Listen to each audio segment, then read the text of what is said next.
كنتم خير أمة أخرجت للناس تأمرون بالمعروف وتنهون عن المنكر وتؤمنون بالله ولو آمن أهل الكتاب لكان خيرا لهم منهم المؤمنون وأكثرهم الفاسقون. بسم الله الرحمن الرحيم. اللهم صل على محمد وعلى آل محمد كما صليت على إبراهيم وعلى آل إبراهيم إنك حميد مجيد. اللهم بارك على محمد وعلى آل محمد كما باركت على إبراهيم وعلى آل إبراهيم إنك حميد مجيد. والسلام على رسول الله. সম্মানিত শ্রোতা মণ্ডলী, সম্মানিত দর্শক মণ্ডলী, আসসালামু আলাইকুম ওয়া রাহমাতুল্লাহি ওয়া বারাকাতুহু। আপনাদের সামনে যে বিষয়কে নিয়ে উপস্থিত হয়েছি সে বিষয়টির নাম হলো এই যে একজন মুসলিম ব্যক্তি অন্য আরেকজন মুসলিম ব্যক্তির প্রতি জুলুম করা হারাম। এই সম্পর্কে একটি হাদিস আপনাদের সামনে তুলে ধরব। আন আব্দুল্লাহ ইবনে উমর রাদিয়াল্লাহু আনহুমা আন্না রাসূলুল্লাহি সাল্লাল্লাহু আলাইহি সাল্লাম قال المسلم اخو المسلم لا يظلمه ولا يسلمه ومن كان في حاجة اخيه كان الله في حاجته. رواه الامام البخاري في صحيحه والامام مسلم ايضا في صحيحه واللفظ للامام البخاري.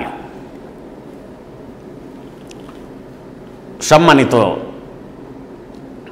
দর্শক মণ্ডলী, সম্মানিত শ্রোতা মণ্ডলী, এই হাদিসটি পাঠ করলাম। হাদিসটির ভাবার্থ আপনাদের সামনে এখন তুলে ধরি। আব্দুল্লাহ বিন ওমর রাদিয়াল্লাহু তাআলা আনহুমা হতে বর্ণিত, তিনি বলেন যে নিশ্চয় আল্লাহর রাসূল সাল্লাল্লাহু আলাইহি ওয়াসাল্লাম বলেছেন, একজন মুসলিম ব্যক্তি অন্য আরেকজন মুসলিম ব্যক্তির ভাই, সুতরাং সে তার প্রতি অত্যাচার করবে না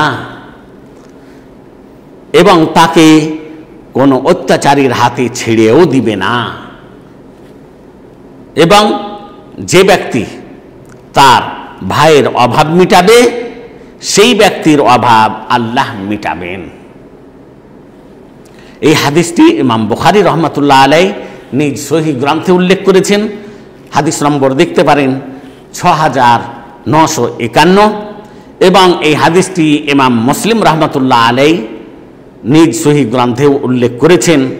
হাদিস নম্বর দেখতে পারেন 58-ব্র্যাকেটের মধ্যে 2580। তবে হাদিসের শব্দগুলি ইমাম বুখারীর সহিহ গ্রন্থ থেকে নেওয়া হয়েছে। এই হাদিস থেকে শিক্ষণীয় বিষয় আমরা জানতে পারছি। এক নম্বর বিষয় হলো এই যে এই হাদিসটির দ্বারা প্রমাণিত হয় যে একজন মুসলিম ব্যক্তির জন্য অন্য আরেকজন মুসলিম ব্যক্তির প্রতি অত্যাচার বা জুলুম করা হারাম এবং অবৈধ। অনুরূপভাবে কোনো মুসলিম ব্যক্তিকে কোনো অত্যাচারীর হাতে ছেড়ে দেওয়াও অবৈধ, ছেড়ে দেওয়া জায়েজ নয়। তাই তাকে অত্যাচারীর অত্যাচার হতে রক্ষা করা এবং তার সাহায্য করা ওয়াজিব এবং অপরিহার্য।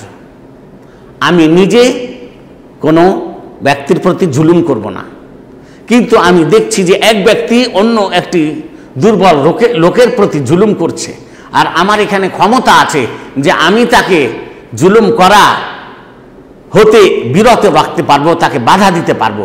তো এখানে আমার উচিত আমি যেন তাকে বাধা দিই। সর্বপ্রথমে নম্রতার সহিত বাধা দিব, যদি তাতে কাজ হয়ে যায় তো ঠিক আছে, আর যদি নম্রতার দ্বারা কাজ না হয় তাহলে কঠোরতা অবলম্বন করব বা শাসকদের সাহায্য গ্রহণ করব। এইভাবে আমি দুর্বল ব্যক্তির উপকার করব, তার সাহায্য করব, তার প্রতি জুলুমও করব না, আর তার প্রতি জুলুম হতেও দেব না।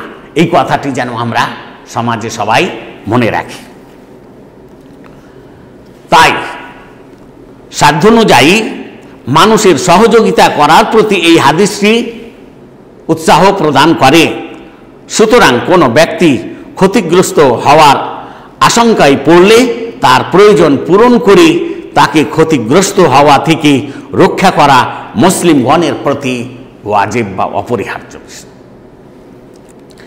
আপনি এমন কাজ করবেন যে কাজ করলে আর একজন মুসলমান আনন্দিত হবে, তার মনে খুশি জেগে উঠবে, কেন যে আপনি তার উপকার করলেন বা তার কোনো কষ্ট দূর করে দিলেন।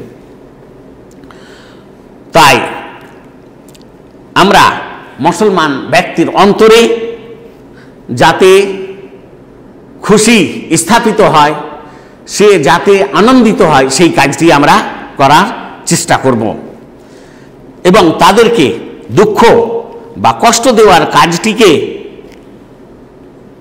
আমরা কোনো সময় নিজের মধ্যে আসতে দিব না। কেন যে কোনো মুসলিম ব্যক্তিকে কষ্ট দেওয়া বা কোনো মুসলিম ব্যক্তিকে দুঃখ দেওয়া এমন একটি বিষয় যে বিষয়টিকে আল্লাহ তাবারক ওয়া তাআলা ঘৃণা করেন, সেই বিষয়টি আল্লাহ পছন্দ করেন না। তাই মুসলিমগণের কাজ হলো এই যে তারা যেন মুসলিম ব্যক্তিকে আনন্দিত রাখার চেষ্টা করে এবং তাকে দুঃখিত করার যেন চেষ্টা না করে। আমি যত পারবো আমার মুসলমান ভাইয়ের উপকার করার চেষ্টা করব, তাদেরকে আনন্দিত রাখার চেষ্টা করব। আমার প্রতিবেশী হোক, আমার নিজের আত্মীয় স্বজন হোক, আর মাতা পিতাকে তো সবসময় খুশি রাখার চেষ্টা করতে হবে।